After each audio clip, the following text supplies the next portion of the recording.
She was only walking a matter of a block to a convenience store to get a soda pop. June 23, 1993. 15-year-old Melissa Simmons sets out for this gas station, not far from her Scottville home. It would be the last time she was reported being seen alive.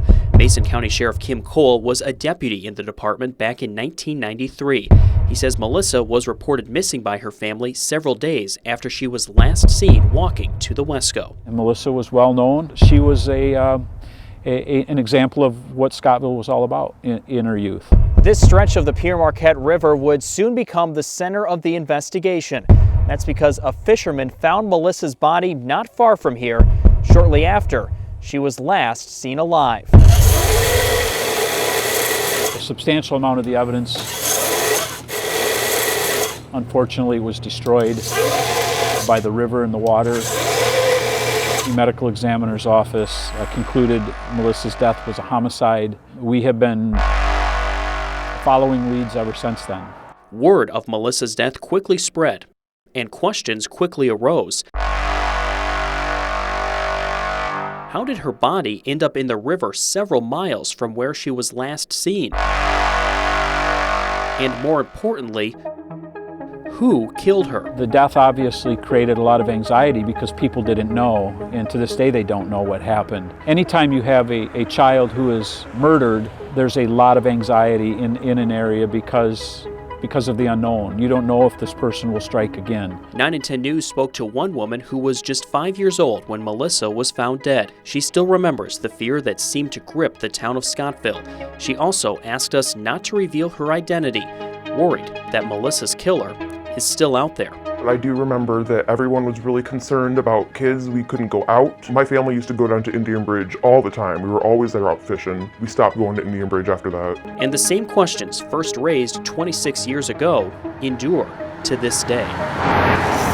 No one likes an unsolved mystery in their town. No one likes the idea of a murderer running free.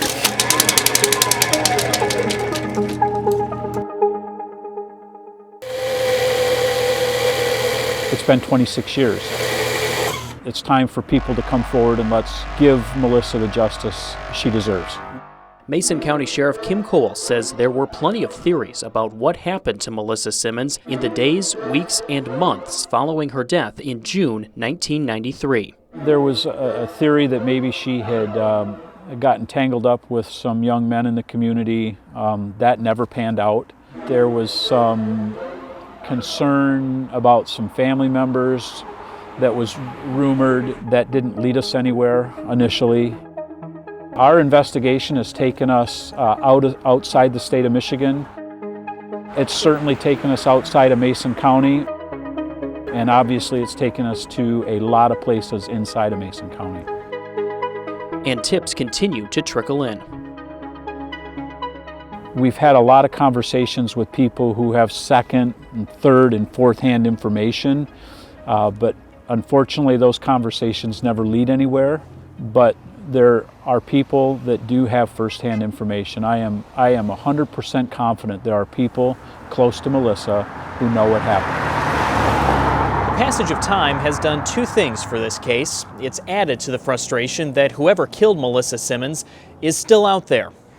But it's also given rise to new technology that could finally help solve this case. The most frustrating thing for me is there are people here who know firsthand what happened, and they are choosing not to speak, and that's a choice, okay? That is a choice, make no mistake about it. It's time for people to help us seek justice for Melissa. The question of what happened to Melissa Simmons is one that has hung over the town of Scottville for nearly 3 decades now. And it's a case never far from the minds of law enforcement in Mason County. We want to get it solved for the citizens of this county who every anniversary, every birthday of Melissa's that comes and goes, the anniversary of her disappearance comes and goes. There are people who have questions and they deserve answers. Answers that have been sought ever since the night of June 23, 1993 by both detectives and those who call Scottville home. If you do know anything, and you haven't said something, it's probably weighing on you too. It's hurting Melissa's family. It's hurting Melissa's justice that you're not coming forward. closure is really what it's all about. That's all we need. Closure and justice. At this point, there's nothing that means more.